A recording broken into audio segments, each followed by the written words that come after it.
Bryza, he's a former Deputy Assistant Secretary of State and now a senior fellow with the Atlantic Council. Thanks for joining us. Thanks for having me. First of all, what do you make of this whistleblower complaint? Is it more powerful than the transcript, for example, of that phone call? And do you think there's enough in it to move this inquiry forward?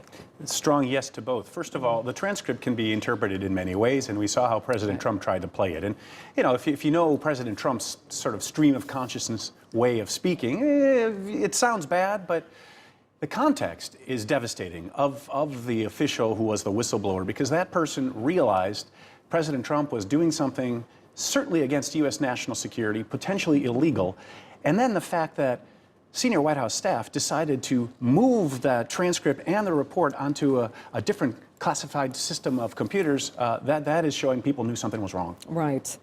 You know what matters more, though, actually, is how this process will be concluded.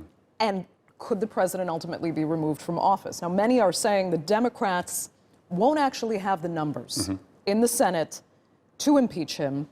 What I want to know is, since when is Donald Trump actually loved, you know, by the Republican Party? I mean, enough to really protect him in this sense. Core Republicans never wanted him as their nominee. And now you would think this would be their chance to actually find a candidate that's more conciliatory and can unite their party. Do you think they'll see it in that light, or no? Are they going to dig in their heels and protect their Republican president no matter what? For now, they're digging in their heels more or less. And most of the Republicans in the Congress are parroting back President Trump's words.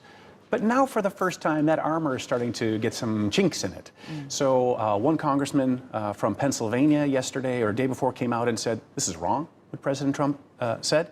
And then a whole group of Republican senators, when they, again, normally would circle the wagons and support the party and therefore the party's leader, the president, they've chosen to say nothing. And one senator was walking around the halls yesterday, reportedly, with a phone to his ear, pretending that he was on a phone call because he didn't want to answer questions. So the support's starting to weaken. Tell me, though, if you think, you know, in the lead up to all of this, the Democrats kind of did themselves no favors by really putting so much into what they thought would be in the Mueller report, which kind of disappointed in the end. And now there's this feeling that, oh, they're just so desperate. They're so desperate to get an impeachment that they'll go with anything. Well, that's certainly President Trump's line. The facts are a little different. I mean, it's clear that House Speaker Nancy Pelosi resisted for all this time many more activist members of her caucus, of the Democrats.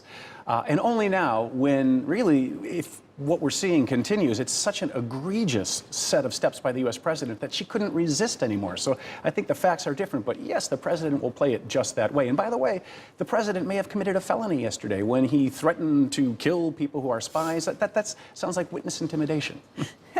But the bottom line is, Matthew, his supporters like his kind of mobster persona. 90% of Republicans still support him. Yeah, okay. Matthew Bryza, thanks as always for coming in. We appreciate it.